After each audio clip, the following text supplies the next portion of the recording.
if you think about the way that equity is built, really simply, it's the value of the property going up, whether that's you've manufactured that through renovations or what have you, or you've paid the debt down. Most likely, it might be a combination of both.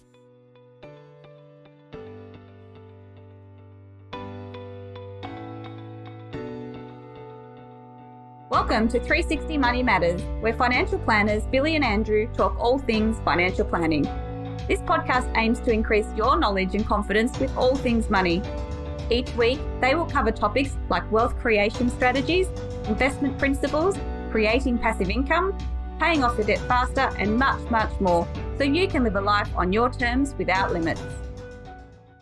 Hello and welcome back to another episode of the 360 Money Matters podcast. I'm Billy and I'm joined by my co-host, Andrew. Bills, here we are back again and back talking on the 360 Money Matters podcast. Andrew, we say it all the time, favourite time of the week, absolutely love this. Our favourite time of the week, listeners' favourite time of the week, everyone's favourite time Favourite time of the week. And in saying that, we publish these episodes on a Wednesday, but today's Friday. Exactly. So that is definitely the favourite time of the week, right? This is one of the first times I've heard you say Friday for a long time. Yeah, well, it's going to be Friday when we do this next time, all right? But I'm still getting back into the rhythm of 2025. So, Andrew, what are we talking to everybody about today? Yeah, so today, really interesting one. We got a listener question come through and they were just asking, what should my focus be? Should it be on paying down debt? Or should I put more money towards my superannuation?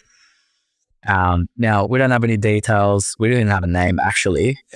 So it was sent through anonymously. So don't know circumstances, don't know age or anything like that. So what we're going to do is basically just start to look into that and just give you some considerations depending on your situation, where your area of focus should be and some of the opportunities that might be available. Andrew, let's just get this out there. I'm going to burst the bubble. There's actually no right answer, right? So full disclosure, there's no right answer. There's no one answer to the question. Yeah. There's also a right answer in your circumstance. So there's a whole range of things that we'll talk about that people should consider when thinking about these two things in particular, because look, they're both great options that people have on the table. And it's just a matter of, look, realistically, you probably can't go wrong. At a point in time, maybe you do one thing versus the other, but realistically, you can't go wrong. They're both going to benefit you. I think the real crux of this is what do you do to optimize your financial position at that particular point in time? Yeah, exactly right. I'm going to slightly caveat it. I think that there's probably one scenario where you can go wrong. And that's, what debts are we talking about? So if you've shot, simple, cab off the rank, let's get started pretty easy, is if you've got credit cards, if you've got personal loans, if you've got, the stuff where you're paying 20% interest, 25, different story. Like, just get rid of that debt. It's certainly not worthwhile, putting any money towards investment or savings or really anything unless there's a really specific set of circumstances. You need to pay that really no doubt in debt off first before you even consider it. But then you go, one step further and say, all right, that's, let's remove that one from the equation and start talking about, we're talking deductible debt or we're talking non-deductible debt. It's not to say that you don't, pay off a debt that's deductible, because you still eventually want to get to the point where you don't have any debt whatsoever. But that does throw a bit of a spanner in the works as to whether you're talking about putting money towards paying down a deductible and stuff with that. Yeah, and look, straight off the rank with that one, pretty straightforward. You're going for your non-deductible debt because there's no benefit to that essentially. Whereas deductible debt, flows through your tax return and you do get some deductions on that. But I guess just unpacking this a little bit more and thinking through those two options. So I agree with what you're saying about the other debt, making sure employment expenses are under control, banking strategy, you've got liquidity funds and ticking all of those boxes. But you're looking at a decision that you're going to benefit your future self on. Yeah. So a whole range of different circumstances come into effect when you start to think about that. Obviously, from a superannuation perspective, if that's the choice, there's really a couple of things. You get if you're making a concessional contribution, there is tax deductibility benefits to that immediately or in the financial year that you make that contribution. But essentially what you're doing with that contribution, you're saving money for your future self eventually when you retire and can access superannuation. So that's kind of that. When you look at it and compare it to the debt on your, say, mortgage, if you're putting that in there, you're obviously looking at paying off your mortgage faster. So once again, future self, and also over time, less interest you pay throughout the life of the loan.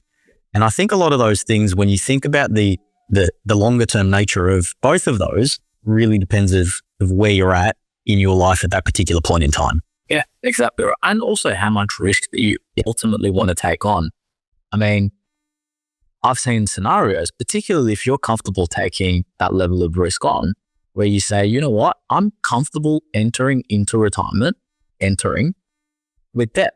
So I will enter retirement by putting money into superannuation. We'll get the tax benefits of deductibility by putting money into superannuation. It's invested. And so there's the possibility of those funds growing more than potentially what the interest rate would pay on, for instance, paying it back on mortgage. And my intention is that, once I do retire and I do have access to that money, I can pull it out tax-free, use that to pay off my debt. And so that's a perfectly viable strategy if that works for you. Yep. But if you're like Billy and you can't sleep at night knowing that you've got a mortgage hanging over your head and a bank, has a mortgage where they could potentially, come and ask for their money back if you're not making payments, then maybe that's not the right strategy for you. Because at the end of the day, if you're the type of person that, sleep at night, then that's not going to be the right strategy for you. But if you're the type of person that, want to dial it up a little bit further and really, grow as much as you possibly can with the comfort of taking out that level of risk, then great. That could be a perfectly viable strategy for you. To do it in that manner. Yeah. And let's just talk about risk for a sec in relation to the mortgage. And that's an easier conversation to have now simply because interest rates are higher. So if you put additional money into your mortgage, you're getting a guaranteed after-tax, risk-free, liquid rate of return of whatever your prevailing interest rate is. Yep. That's a pretty compelling argument to tick all of those things, essentially not take any risk associated with that because that's guaranteed, locked away you go, versus if you make a decision to put it into the markets to try and get a rate of return above and beyond that through superannuation. So not only are you taking that risk from a market risk, but then you've also got the preservation rules, which means that once you put that money into super, even though you're putting it in concessionally, and you may get some tax benefit, it's in there. You can't take it out. Yeah, exactly right. And so that's another one of the really big considerations is, what's the time frame that we're talking about? I mean, are we talking a 10-year horizon? Are we talking a 5-year horizon? Or are we talking a 30-year horizon? Because that can be a very big, and a stark difference in terms of the impact that it's ultimately going to have. Yep. So if you have a scenario where, okay, you might be comfortable with, that scenario that I was saying with putting money towards superannuation and that's it. That's fine. I'm going to, take that money out and pay off my debt by the time I retire. Okay. But if you're at a point in time where things change, circumstances change, you need access to liquid money and you've gone and put all of the money into superannuation, you can't change that strategy. Yeah. Or you can't reverse that position regardless of what you do. So one of the things with superannuation is, and one of the things that is biggest asset, but sometimes its biggest downfall is there isn't even a cross to bear by drawing it out early. So it's not like you go into a particular investment and you say, I'm going to be taxed heavily, but I need to pivot and I need to change direction and I need to reverse the, sins of the past, for argument's sake. Once it's into superannuation, there is no consideration. It's in superannuation. You can't pay excess tax and draw the money out. You can't do anything other than change your position from here forward. Yet everything that you've done in the past is done, unless you're claiming, financial hardship and all that stuff, which is a different scenario. So your expectation around time frame, your ability to draw the money out of superannuation, how long that time frame is going to be, is also going to drastically impact how far you decide to push this on one extreme. Yeah. And I guess going back to the property mortgage and thinking about accelerating your debt repayments, I mean, we've spoken about sort of two contrasts and kind of racing to the finish line of retirement being not having debt on your owner occupier and having enough in retirement savings in order to provide you enough retirement income to live the lifestyle that you want. But taking one step back and going, okay, if you consider from a wealth creation perspective, being able to grow equity in your property and, withdraw equity from your property, use that as a deposit in order to purchase another property and build your wealth using property as a vehicle that way. If you think about the way that equity is built, really simply, it's the value of the property going up, whether that's you've manufactured that through renovations or what have you, or you've paid the debt down. Most likely, it might be a combination of both. So there's also an argument here to say if you're making additional repayments on your mortgage, you're driving the debt down faster, you're creating equity quicker, then it opens up the opportunity to then be able to consider withdrawing equity, assuming that your position is of such that you're in a position to do it, withdrawing equity and basically purchasing an investment property. Yeah. Or upgrading your owner occupier or whatever it may be. But it opens up another door on that front as well too. Yeah, which is, it's not really available in superannuation. It is to some degree because you can go down the route of a self-managed super fund. You can, purchase an investment property through there, which does have its own benefits, but also its own significant costs associated with it as well. But it's far easier and far cheaper to be able to purchase a property in your own name rather than in the name of your superannuation fund. And so your ability to leverage, your ability to snowball into the next property, but it's significantly easier, it's cheaper, and it's also something that people are more likely to do when they're putting those accelerated payments into their mortgage rather than just their superannuation. There's so much to consider here, Andrew. How can we leave our listeners and our viewers with some information about the way, I guess, that we think about it or the process that we'd go through in order to help determine what that looks like for somebody? Because I think we've painted the picture as to kind of, what each option looks like, but how do we go about it in terms of the conversations that we have with clients when we're delivering advice? How would we work through this and what would it look like? Yeah. So I'm going to initially reference a famous Mexican child by saying this. I knew you were going to say this. I knew it. Because that's exactly what I would say. Exactly right. But that's our starting point, right? So the first thing is, I forget the phrase in Mexican, but it's, why can't we do both? And that is the stand and stuffed tacos, isn't it? Tacos. Yeah, that's what it is. What do we have? Waiting for a party. No, the soft shell tacos versus the hard shell. And then the kid comes along and says, why don't we do both? And then they start celebrating. Yeah. For anyone that hasn't seen that ad, it's a common reference point for us. And me and Billy are too similar. We think too similar, or we've got too much of a overlap in terms of our references. The starting point is changing your mentality and saying, I'm not deciding on one or the other. Yeah. I'm doing both.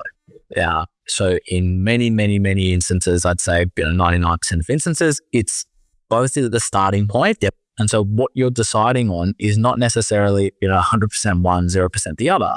But where on that sliding scale are we sitting here? Are we at 50-50? Are we at 70-30? Are we at 60-40? Like which am I going to lean to more rather than what am I going to decide to do? So the first point is change your mentality on that. Then you start to throw in, okay, well, you need to map it out.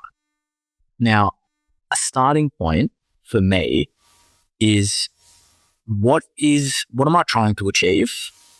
And by when am I trying to achieve it? So the starting point for a lot of people is, okay, I want to be debt free on the day that I retire. Most people don't want to be putting more money into super, then sell out of it to then pay off debt. It's debt free by retirement. So assuming that you've got your wealth strategy built and assuming that, okay, I'm going to have sufficient retirement income, it's, okay, my base point is paying off the mortgage, say, 6 months prior to retirement. So then you look at, all right, well, what level of repayments do I need to be in order to achieve that? Above and beyond that, you're then looking at, okay, well, what's the excess surplus that I have in your budget beyond it, and within my budget? And if I don't have excess surplus, well, then how can I get it? So you start with that as a reference point, and then you start to build it out. Now, there are some complexities in it because once you've got investment properties and a larger mortgage and potentially selling a house to pay off debt before retirement, you need to throw in those nuances. But as a simple, easy starting point, that would be where I'd start with it. And then I'd start to frame, okay, well, which lever is more important to me and which lever is more important to a client? Is it, hey, we can get this mortgage paid off, not, by the time you're 60, but by the time you're 55, if we push it here, and you start to lend more on that side? Or do you start to say, hey, your superannuation balance is going to get to $500,000, it's going to get to 700 if we start push it on this side, and start to physically map it out as to, here are the financial implications of the decision that I'm making today, and this is where it'll ultimately play out within the end. Yeah. And I've got another one just to add some complexity into it as well too. That imagine if you've got a larger family home, because that's where you raised your family, what have you, and your strategy is that when I retire, we're going to downsize, we're going to sell it, discharge any debt that we've got and move into something smaller. What you may end up doing is deliberately with that strategy, you may say, hey, we're going to downsize anyway. There's no point in paying off the debt and getting it to zero. So looking at the alternative, maybe we look at that and then push that into retirement savings, because that's going to boost our retirement income at that point in time. And then whatever we release from the downsizing of the property, not only are we going to discharge the debt, we're also going to use whatever's left. And that's what we're going to spend on our next accommodation. So I think the message is that there is no right way. There's different alternatives based on your circumstances, but it's so complex. You can't afford to get this wrong. So I guess we're advocating, like we do all of the time, is go and get advice. Yeah, absolutely. I mean, look, I think that particularly with something like this, it's a fairly substantial decision, and you're talking about two long-term things. You're not talking about two things where, the difference is a couple of $1,000 because, whether you do something for 12 months or something else for another 12 months is not going to make a huge amount of difference. So get advice is definitely a really key message in all of this. Andrew, short one, but a good one. I reckon we've done that one justice. We could talk about that one until the cows come home. But to our listeners and our viewers, thank you for your time and attention. If you've got any questions, feel free to reach out to Andrew and myself. Yeah, absolutely. And we look forward to catching you on the next podcast. Thanks very much. Thanks for listening today. If you have any questions on what we talked about or would like to have a chat about your money journey, visit us at 360fs.com.au. Just a reminder to our listeners that the information contained in this podcast is general in nature and it is not intended as personal recommendations for the audience. Please consider whether the information suits your circumstances before acting on it. This information is provided by Billy Amiridis and Andrew Nicolaou of 360 Financial Strategists Pty Ltd, authorized representatives and credit representatives of AMP Financial Planning.